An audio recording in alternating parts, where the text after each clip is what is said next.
Uh, all right. So here's what we're going to do today. We're going to open in prayer, and then I'm going to do a little introduction so you know where I'm coming from, and we'll talk a little bit about the game, how I would suggest kind of structuring out some practice for some kids, and getting you some tools for moving forward on it.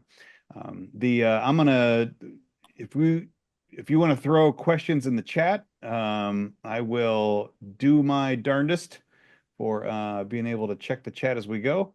Um, and we'll see if I can do it. I'm feeling good. I think we can do it. So you're welcome to put that in there. Okay. So here's what we got. We're going to open in prayer. And this is a prayer that I actually use with the debaters at St. James. And it is a prayer of St. Columba of Iona. St. Columba was an Irish monk. He was a medieval Irish monk, and was a he's a patron saint of poets. He copied the Psalms. It's the early Middle Ages. Everything's, being done by hand, and defended the word, the ability that to people to get the word of God into many hands as possible. He was a person that believed deeply in words, and so he's a fitting patron for our program. Uh, some of the St. Columbus stuff still exists today. We use a section of his prayers in there's a section of his poetry as part of the prayers on All Saints Day, and yeah, some of the stuff still exists. So I'm going to begin in the name of the Father and the Son and the Holy Spirit. Amen. O Lord, grant us that love which can never die, which will enkindle our lamps but not extinguish them, so that they may shine in us and bring light to others. Most dear Savior, enkindle our lamps that they may shine forever in your temple. May we receive unquenchable light from you, so that our darkness will be illuminated and the darkness of the world will be made less. Amen. In the Father and the Son and the Holy Spirit. Amen. Uh, okay, so little introductions. My name is Joe Wahlberg. I'm a member of St. Joseph's Parish in Shawnee. It's my childhood parish, and I'm excited that my family is still members there. I think it's the best parish in the Archdiocese. This is here on the screen is a picture of my family. The In the corner there at the Royals game, that's my wife and my two kids. We got an eighth grader and a sixth grader. In terms of my professional work, it was my 15th year teaching at St. James Academy. I'm starting year 15. I've spent most of that time as a social studies teacher, but you know how it goes. You get asked to teach a lot of things. In 15 years, I'm not kidding about this, 17 different preps, different classes I've been asked to teach. So whatever. The director of speech and debate. I also own a business. My wife and I own Kansas Tees. We're a custom t-shirt shop that we don't do retail or anything, but when your fan club needs shirts, give me a call. We'll do that. We're kind of a contract partner. Um, and then yeah, my favorite thing is that I'm a husband and father to a pretty awesome family. This summer, I was at the National Speech and Debate Association, the national tournament. It's actually where I sent out the original invitation for this from. And so you see a picture of me with a 6 foot tall ear of corn. It was in Des Moines. Woohoo! And then I got home from nationals and immediately turned around and went to scout camp with my son and spent a week and a half out there. And then I came home and my summer took a really bad turn because I had to remodel my house. And so it's was yeah. Okay. I want to talk about debate though, and I totally believe that debate is awesome. It's a great activity. It teaches kids, it teaches adults, it teaches people that touch it how to do really complicated research and do public speaking. So I mean, yeah, the stuff that we expect that debate is going to do, that it's going to teach you to stand on your feet and articulate the things that you want to speak up for, the things that you can advocate for.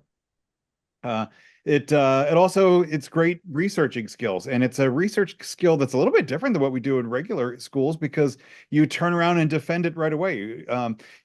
I love like research papers and putting it into writing, but then to turn around and use that research out loud and to defend it in real time is pretty awesome.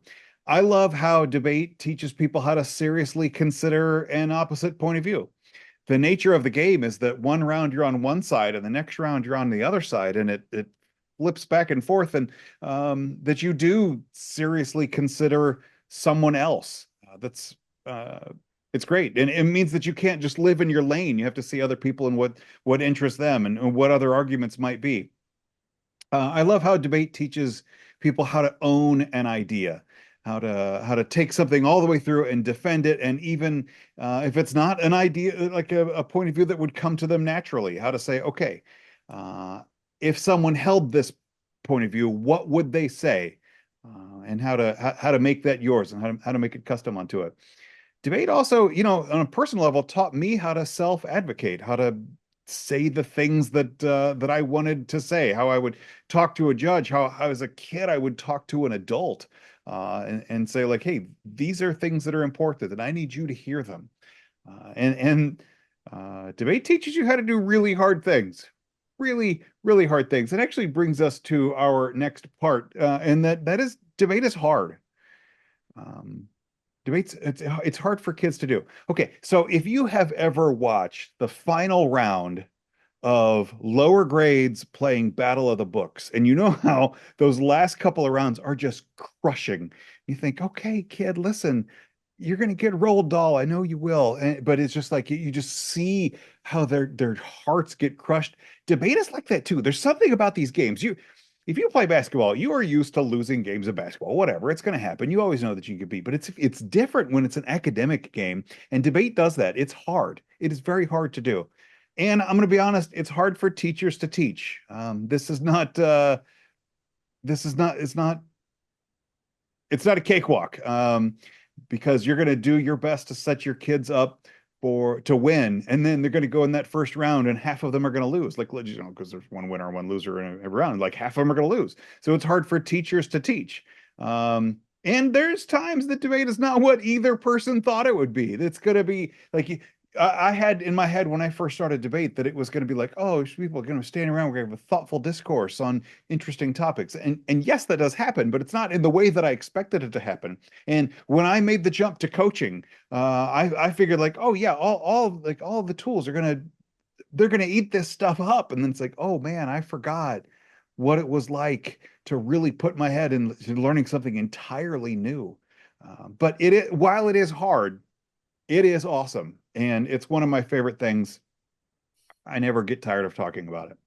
Okay, so the style of debate that we're going to be using at our tournament is something called public forum debate, which is a two-person team debating a second two-person team. And we're going to set it up so that people are from different schools. So if you're from, St. Wenceslas, you won't be facing another kid from St. Wenceslas. You'll face St. Wilgefortis or whatever.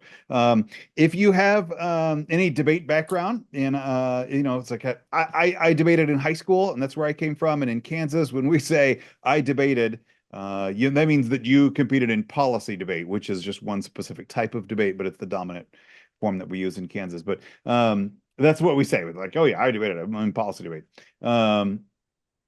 Public forum debate is similar to policy debate. It's a two-on-two debate.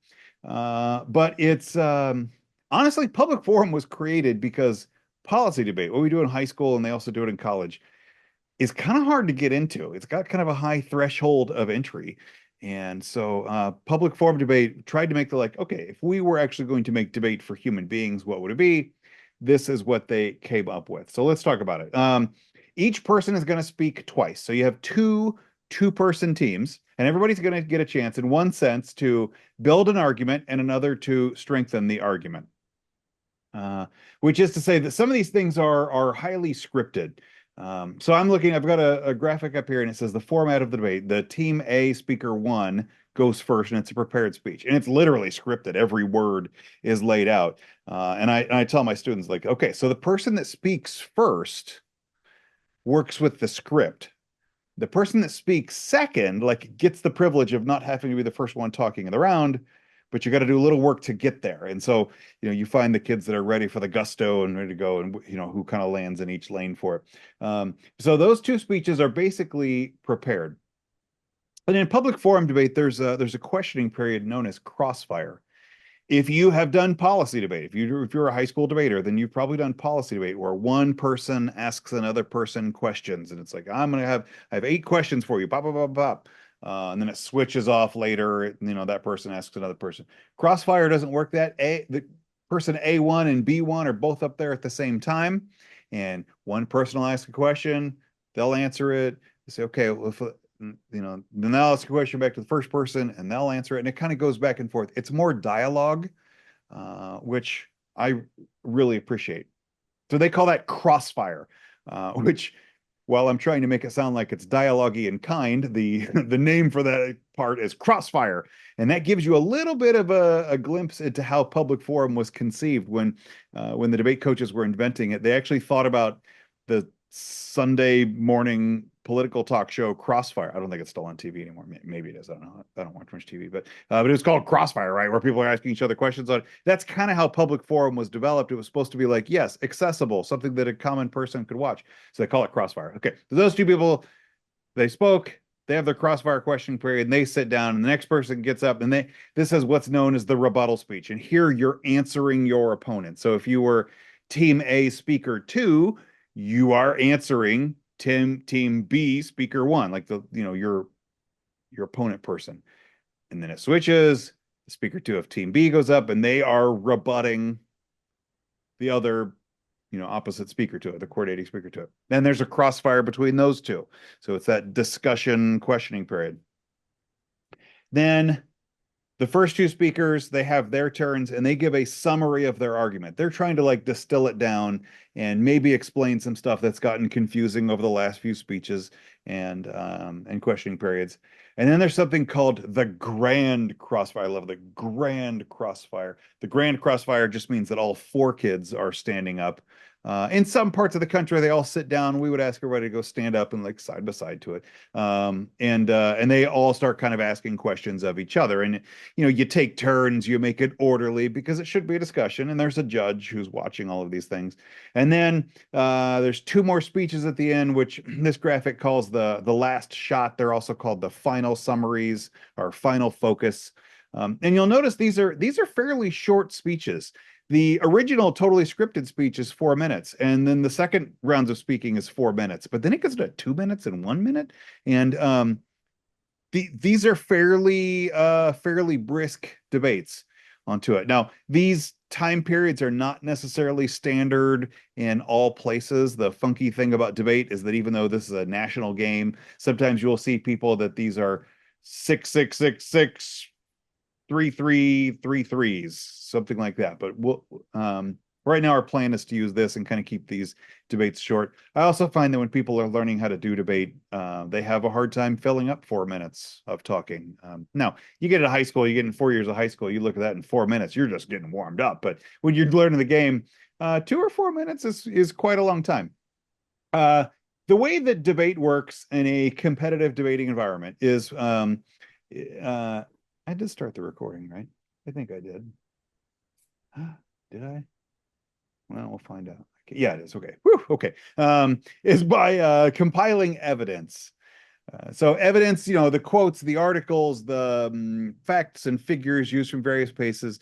Debate is basically an arms race of evidence. People compile these quotes and excerpts from articles and journals, and then they organize it, read them, and explain them out. So that's kind of the way that the debate works. And let's talk about evidence and what that means. So evidence in a debate context usually means quotes from articles or journals, notable blogs or websites.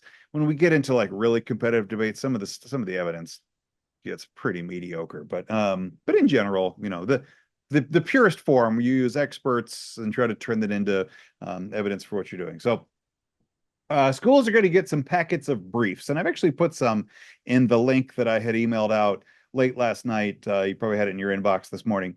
And there's these packets of briefs. There's actually, I didn't know this until I started debating myself. There are companies that are research companies who compile evidence specifically for academic debates. So we use a couple of them at school. We use one called West Coast Publishing. There's another one called Champion. Sometimes we'll use them too, but we'll kind of switch back and forth, whatever. And they are researchers go through and they read articles and journals and they put together like, hey, this is information that a debater might like to have on this particular topic. I reached out to West Coast and Champion and I said, hey, this is an old topic. It was from months ago. evidence doesn't age really well. I said, is it okay? I'm trying to introduce this game in some middle schools. May I share the briefs that I've purchased, now that this round of debate is over? So, and they said yes. I guess maybe I got to explain that before we get for too long. The topic we're going to use for our tournament is about single-use plastics, which was a topic that we used in the high school circuit in February of this year. So in spring semester last school year, we were debating single-use plastics. I thought it was a kind of an accessible topic that is easy to get into for a rookie. So yeah. So anyway, West Coast and Champion has given us permission that we can go share these, even though they clearly say do not share these with anyone. We're good. Okay. And so we got those. It's in the Google Drive folder that I have sent out to you. We've also written so far one pro and one con case. I'm going to develop a couple of more of those. That kind of takes some time, and school's starting and I have all the time in the world. But that it kind of gets you that first piece, and they are essentially 4-minute speeches read at a normal pace. I have to kind of scale down because in high school there's a game where, not a game, you have a strategic advantage for speaking fast. So I have to read on, go like, okay, now conversational pace. Anyway, so you've got those in the folder. They're listed as pro and con, or number one pro, number one con. I'm going to put a couple of more in there over the next couple of weeks or so on it. Now that said, you're going to have, West Coast has 2 files, file number 1 and file number 2, and you got Champion. And you're going to get these pro and con cases that have stuff on them. That have evidence on those that don't appear in the briefs. And you are welcome to use all of it. You are also welcome to find additional evidence if you would like. You probably have enough to work with. And if you don't, when I was starting out coaching debate, it was very hard for me to go teach people how to do original research. You can if you want. If you feel comfortable doing that, you may, but I don't think you'll need it. If you also want to compile entirely different pro and con cases, if you want to say, okay, well, I like this piece of evidence here and this piece of evidence here, and you want to sort them through, you may. In high school, we expect our students to do that. In middle school, you could determine if you think that's appropriate for your group or not. It is a lot when you're just starting on it, but if you want to do that, you may. So, okay, you've compiled your speech, your at least initial pro and con speech, or you need to put one together because you're the kid that's going to be the debater for you. How do debate speeches work? Well, you take all of these units of evidence. So I'll give you an example here on the slide. This is part of the pro case, and it says, I make some notes with viewers, like when you see highlighting, to differentiate what are the words that I, Joe Wahlberg, wrote, and then what are words that the author of the piece wrote, to differentiate those. And you'll see if you open up one of those files that we don't read necessarily every word out of a quoted article. We'll just sort of highlight words because articles weren't written for debate; they were written for publication, so they've got some different expectations. So we try to turn them into debate stuff that fits in time limits, and so we just skip the words that don't help us. There's kind of an expectation that you respect the integrity of the author, and for the most part, I find that debaters want to do that. They want to respect the integrity. They don't delete the not out of a word, something like that. Anyway, so they're typically written in an outline format, and then they kind of goes in a claim evidence warrant or a claim warrant evidence approach. So the claim is the thing you're trying to prove. In the case of the graphic that I've got up here, our contention is our claim. We're going to contend that microplastics wreak havoc on the environment. And then in the outline structure becomes the warrant. Subpoint A, single-use plastics never go away. That's the warrant. And now I'm going to use the evidence for it that's explaining how that's coming through. And then, there's a subpoint B and a C, or subpoint B, and there's 2 parts to subpoint B, something like that. And all of those are the warrants that are building with evidence up to the claim of what the contention is.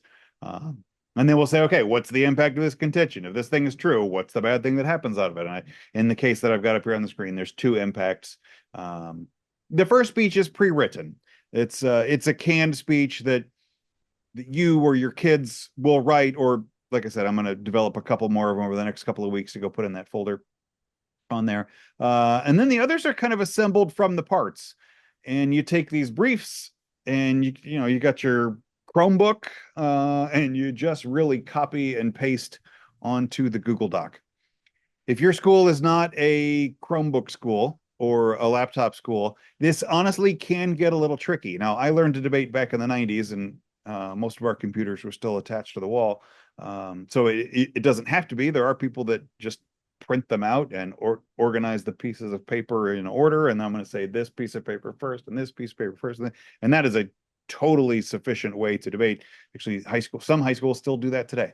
I find if you've got some Chromebooks and you can copy and paste into a Google Doc and try to make a speech out of that, I find that it's more intuitive to the kids. And I'll tell you, even though I learned on how to do it on paper, I would not do paper today, and I don't expect my debaters at St. James to do that. And one thing I want to say before we kind of move on from how debate works is that analytical arguments without any use of evidence are still considered valid arguments. If they make a reasonable claim and good warranting, and you can make an evidence of personal experience or things that people just generally know, it is absolutely legal it is legal. I want to make sure I heard saying that correctly, to make an analytical argument that's considered a valid argument to do so. It's not, I mean, if we want to get into debate theory, we would say it's not as strong of an argument as one which is evidenced, but it can be a perfectly acceptable argument to do, particularly on the con side if you don't know the way the pro side is going to work with it. Okay, so that's kind of the big picture view of how debate works. And if we go find, I might email out an example later of what a public forum debate looks like, so you can kind of see some. There's a few that are out on the internet. They're medium friendly for people that don't have much debate experience on it. Debate itself is sometimes hard to watch, and you just need to agree, okay, I am watching this. So it's for something that you think should be spectator friendly and explaining and talking to people. It's not always very spectator friendly, but anyway, if you make the decision, you're going to learn from it. You can learn from watching a debate. Okay, now if I was going to start a program today, here's how I would structure either my daily class or my after school practices if I had 2 or 3 practices a week after school. But I'm going to say that, like, this is not prescriptive, and you are welcome to find things that work for you. I know, I'm not going to say most of the coaches in Kansas, but I know a pretty reasonable number of the high school coaches in Kansas. And I would say that while there are some things that many of us do, none of us have mirrored programs. Nobody is doing the same thing in every place. You find what works for your students. For you, it's your phase of career and learning debate and what's going to work with your energy level and your kids and whatever, right? So I do not mean this to be prescriptive. You find what works for you, but here's kind of how I do it. I start my classes, at least in the beginning, with what are called SPAR debates. SPAR is an acronym that we use in the debate world called spontaneous argumentation. And the idea of these is they don't take a lot of research to them. You can just kind of knock out and go try some things that maybe if I kind of think of what I want to say, or if I tell students, okay, you have a half sheet of paper, mark down what some stuff that you think you might say on these topics. Just today in class, we did resolved a burrito bar should replace the salad bar in the lunchroom. And I said to students, okay, well, what you can define burrito as you see fit. And if you're on the con side, you can defend the salad bar, or you could say, we want to replace the salad bar with a pizza buffet or whatever, right? But that one side is going to uphold that resolution, and one person is going to argue against that resolution. And these are just one-on-ones. I don't make teams out of these. And I only say, like, you get 2 minutes of argumentation, 2 minutes of argumentation, and 1 minute to respond. I don't make these a lot of in depth, because these aren't the debates we're really trying to coach. These aren't the things that really matter in life. But it does try to get people some experience of how it might go for it. And these don't take a lot of research. You can kind of knock them out. I do encourage students to write down what the other person is saying so they can kind of make sure they're hearing them. But again, it's half a sheet of paper, and we're going to recycle the paper when we're done. These aren't keepers or even turn in for whatever. And it's really important when you ask somebody to debate something that you choose a topic which both sides of the topic could be argued in good faith, right? That a person could be on opposite sides of Roblox as a better game than Minecraft. You could actually believe that Minecraft is better. You could actually believe that Roblox is better. I threw this out to my children a couple of years ago, and they both looked at me like, when did you get three heads? Roblox is not a better game than Minecraft. And I was like, okay, well, if Roblox was, if somebody thought that, what would they say? And they, okay, well, let's see. Roblox is free, and you don't have to download anything. And they're kind of like worked through, and okay, they could go. That's the idea. You want to have something that both sides could be held in good faith. And I really like to do these resolutions that are just not exactly what a 13-year-old would claim. Like number 10 down there. Schools should make their classes harder and more rigorous. And what 13-year-old wants to work harder at school, right? But you say, okay, if you were going to defend that, what might you say about it? Anyway. And so then I kind of start off with that. That's our icebreaker. That's our bell ringer. They're not sophisticated debate. It's just a chance to get up and talk to a person and get your head space of how do I defend it. And then I do a little topic teaching. So in this one, we've got a question of single-use plastics, which means that we're going to talk about a little science. We're going to talk about environmental stewardship. We're going to talk about how plastics break down, how they're created, what causes plastics, how pollution works, how even if you're trying to throw plastics away, how they might work their way into water streams or into soils or what animals might pick them up, right? So these are science questions, but it's also an economics question. Like, why do consumers like single-use plastics? Why do manufacturers like single-use plastics? What would impact them if we suddenly didn't have those? And when science and economics meet, like how do human beings divide between those? Like how do this becomes, I don't want to say ethical, but kind of like you're making a decision of judgment on this. So these are natural topics to the resolution. I am not a scientist. I mean, I recycle, but I'm not a scientist. And I'm not an economist. I'm mostly a social studies teacher, so econ isn't totally foreign to me, and I'm a grown up who pays bills, and I get a lot of those things. So, but I'm not an expert in any of it. So I will quite often take the resolution and throw it in YouTube, and I find that there are people that say, "Hey, on this plastics topic, here's 7 minutes that you should know about this," and sometimes they're kind of extended and they're debate coaches like formulating what might be an argument about so and so, and a lot of that goes over the heads of people still learning the game. In the champion briefs packet that I put in the Google Drive, there are a few topic analysis pieces in there. There's one that I really like Champion for the way they just kind of walk you through the subject. So there's several pages in there about just general information on the topic. Here are things that you might want to know if you are debating on this topic. And then they have, usually three coaches come through and they analyze, okay, if I'm coaching a team on this topic, here might be a pro case or a con case. And some of that stuff might be I find sometimes it's hard for kids still learning the game to kind of figure out what they want to do with those because they haven't seen enough debate to understand debate strategy. But it's in there if you want to take a peek at it yourself. But I do quite a bit of YouTube videos. Honestly, that's I let the experts do the teaching on that. My greatest strength as a teacher is that I am an excellent compiler of information and conveyor of information. I'm not always the repository of information. I try to be. I'm no chump, but sometimes it's easier if I let the experts be the experts on those. There could be scientific videos, there could be economic explanations on them. There's quite a few public forum topic analysis videos, again, where coaches kind of explain what they might do on those. And all the prep books, all the brief books do those. So, but anyway, so okay, we've done a spar debate to get people talking. We've done a little bit of topic teaching, and I would pick, small Today we're going to talk about how plastics turn into microplastics, or how photo degradation works versus biodegradation, degradation, something like that. I wouldn't try to do the whole thing in any setting.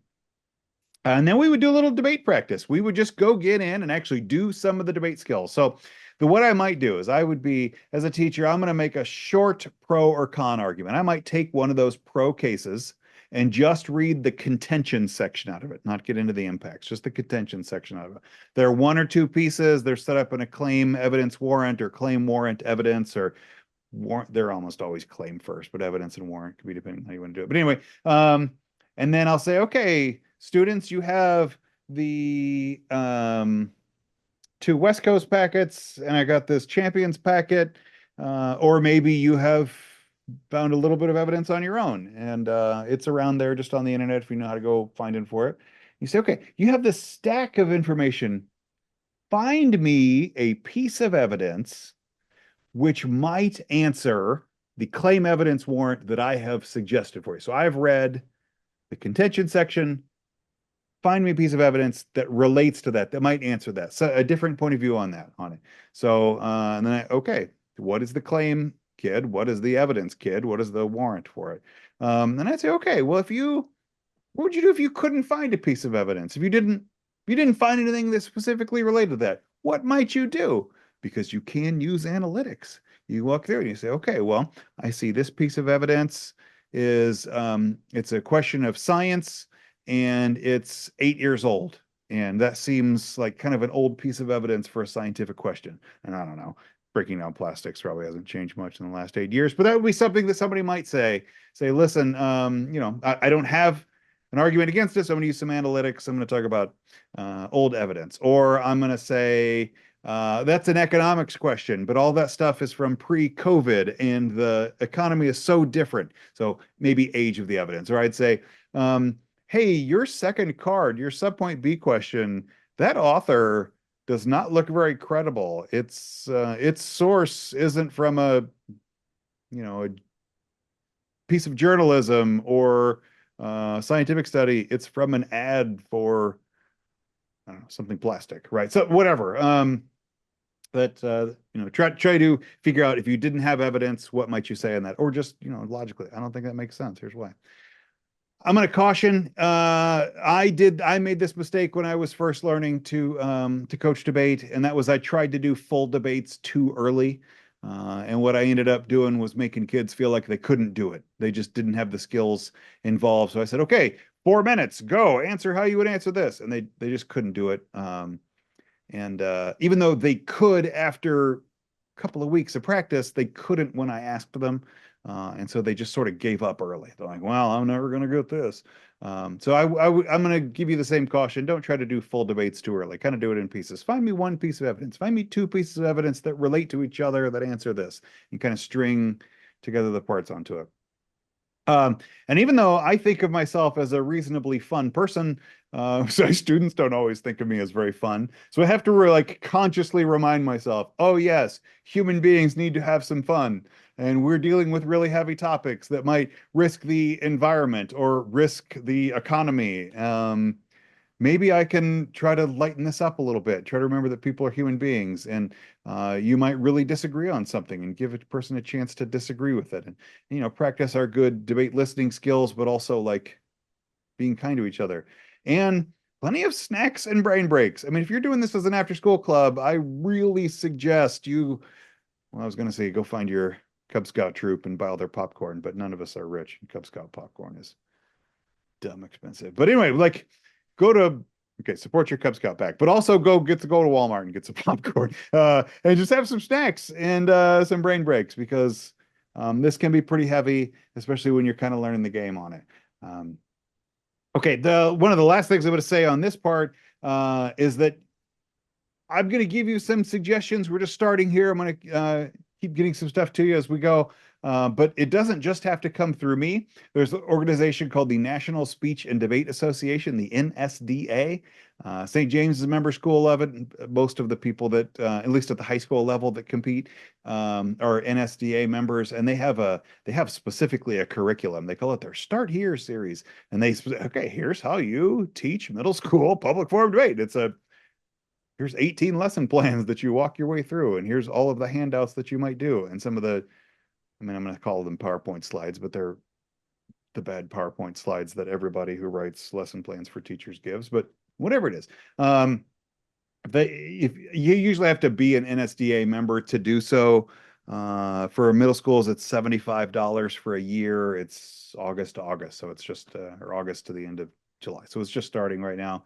And they have other stuff too, speech and debate and drama materials on there. I'm not like making a commercial for NSDA. I don't get any kickbacks for it or anything. It's an important part of our program because they just do have so much teaching materials and they have a lot of sample videos and stuff out there. But hey, we also got to say that NSDA is a mixed bag. They're a membership organization and they want you to pay dues. And so, they're, yeah, membership organizations do better when people pay them money and they want you to pay them money. And your school can get a membership and you're like, well, I'm going to sign up all of my students as members. And there's a little fee for that. And they earn points, which actually we can transfer the points to high school. And it's kind of a cool thing. If speech and debate like clicks with a kid, it's kind of cool that they could take their points in high school with them on them. But I want to say that NSDA does not have a Catholic point of view. They are a very secular organization. And if you spend a little time with it, you don't have to get very far into the stuff to say, a Catholic school does not love a lot of the things which you swim in. And I'm not trying to get into any like culture war politics. I'm not interested in that at all. We're an NSDA member. We don't interact with the culture war stuff. Yeah, and you don't have to either, but it is there, and if you go looking for it, you'll find it. So yeah, it's a mixed bag. I think on balance, we stay out of the mess and use the resources that are that work well. They do have great resources, so I like them. Again, I don't get any kickback from NSDA. If you're a member or not a member, it's awesome. I probably wouldn't do it without a membership, but yeah. And then kind of where I want to end this on it before we can wrap this up and go out to glorify the Lord. But that is that I've just thrown a lot of information at you. We've been talking now for just about 40 minutes, and it could be a lot. It can feel so overwhelming on things. It could just be like so much like, oh, I wanted to help kids do a little public speaking. I didn't know we were going to have to compile evidence and write stuff, and they're going to have to question and like, this is not what I thought debate was. And I want to say, relax. It's probably going to be fine, right? I mean, probably. When I used to teach driver's ed, I would tell students that it's like because so nervous, like I think I'm going to die today. It's like, listen, kid, we're probably not going to get in a wreck today. What do you mean, probably? I don't know. I like our odds. And you're probably going to do fine.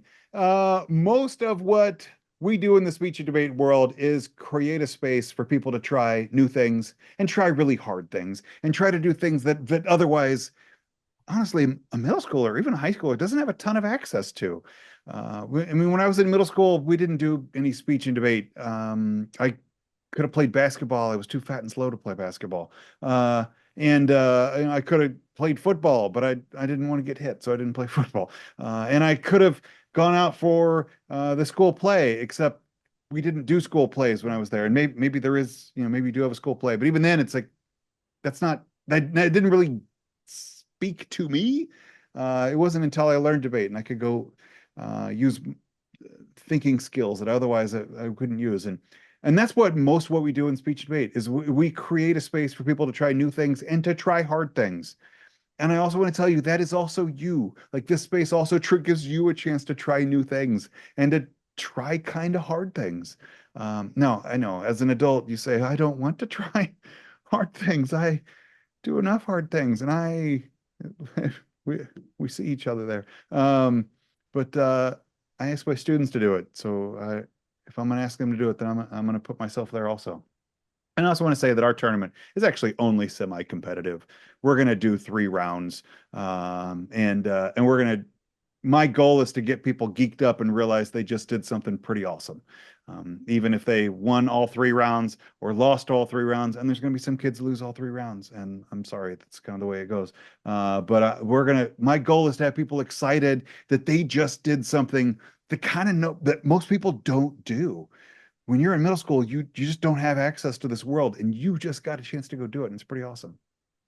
Now, I want to speak to you as a teacher. What makes a good debate coach? You're a good debate coach when your focus is on the kids, that they are seen and known and loved as precious children of God. Bring out that popcorn, open your class with prayer, and you talk about what good you see in the other kids in the room, right? They're seen and known and loved. That's what makes a good debate coach, not wins and losses.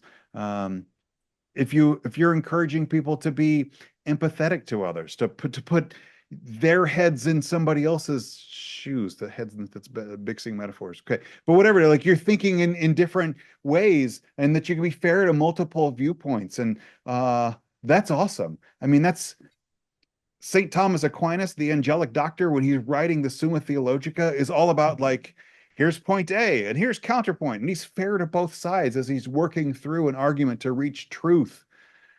And if you're encouraging your students to do that, then that's awesome. And you're a good debate coach if your kids come out thinking that they have a chance to use their voice in the world. It's not very often that a 12 or a 13-year-old kid is in a room with an adult for an hour, and the adult has to listen to what they have to say. That is so much power in the hands of a young person. And if a student walks out saying, I don't know if I won that round or not, but I know that judge heard me.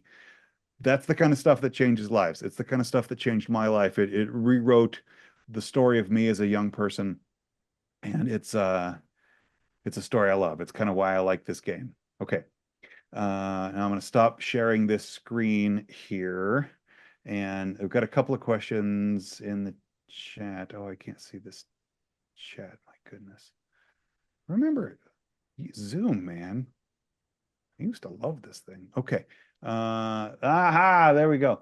A team is two students, correct? Yes. So there's speaker one and speaker two on each one of the teams. So and I don't have any expectations for how many teams a school has. So you can say like, man, I think I got 3 kids in the whole middle school that might be interested in this, and I get it. I got middle schoolers myself in my family, and I don't know that both of them would want to do it. So that part is tricky. I'm also going to say it's tricky if you got an odd numbered kids, because there's only a few rounds, and you're just going to have to switch them off and do a coin flip on there, and just kind of do human relation stuff on that. Last I talked to the other Catholic high schools, Miege has an excellent speech and debate program. She didn't really have the room to go at a middle school tournament. And I'm not sure what they're doing at Aquinas right now. They're doing some construction that has them all. They're not taking on anything new right now.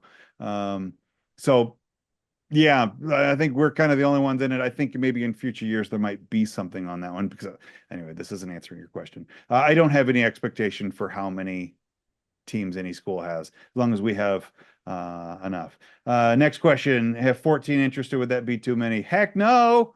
That might mean that you end up facing a kid from your own school once or twice. I don't know. We'll kind of see what the numbers turn back. I've had 8 schools tell me that they were interested in this, which I think is an excellent number. Whether or not 8 schools end up being able to come to a debate tournament is a different thing. And if they're bringing 14 kids each with 7 teams, or if they're bringing 2 kids, I don't know. We're just starting this, so it's part of the experience for me too. We'll see. This could be a disaster, but it would be a heck of a disaster. So no, I don't have any expectations for numbers or size on that. With that, I've kind of accomplished everything I set out to get. I'll save this video. I'll kind of clean it up a little bit to make it for better distribution. I'm going to send it out to the schools that reached out to me.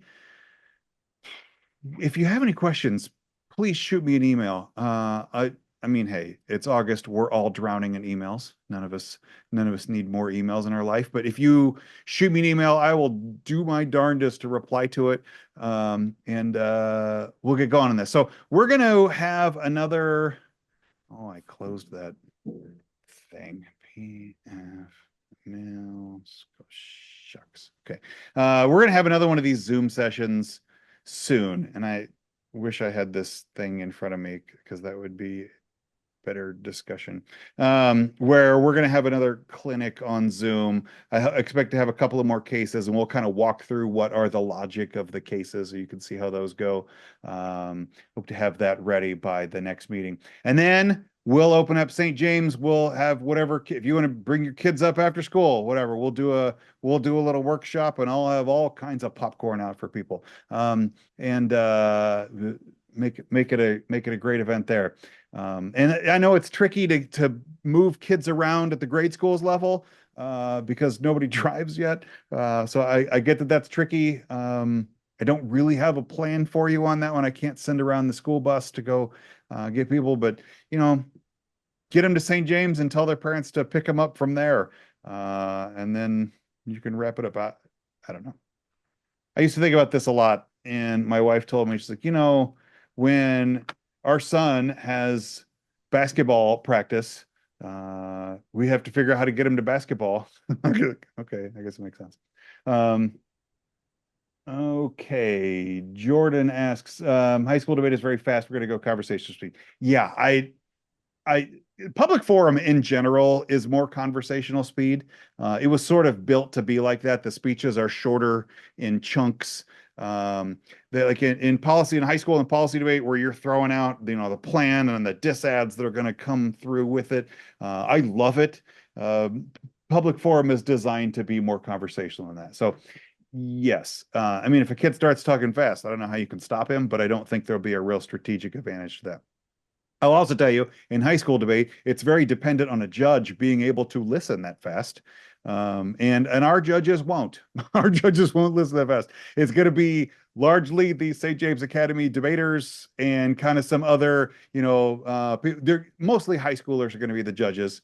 And they're going to have a range of debate experience. Some of them are debaters and they can listen fast, and some of them are going to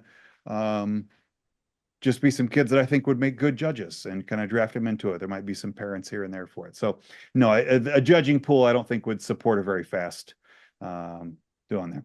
Okay, Sammy asks, the purpose of the con side to make a better argument than the pro, or are they both trying to argue the pro side or both? Okay, so excellent question. The pro is for the resolution. The con is against the resolution on it. And they should engage each other, right? These aren't just dueling oratories on it, particularly when you get into speaker two and the rebuttal speeches and the summaries and the focus speeches. They should be engaging the other person's argument, so good note taking while the other person is talking. Yeah, they should. Okay, I mean, the term we would use in debate is they should argue with the other person.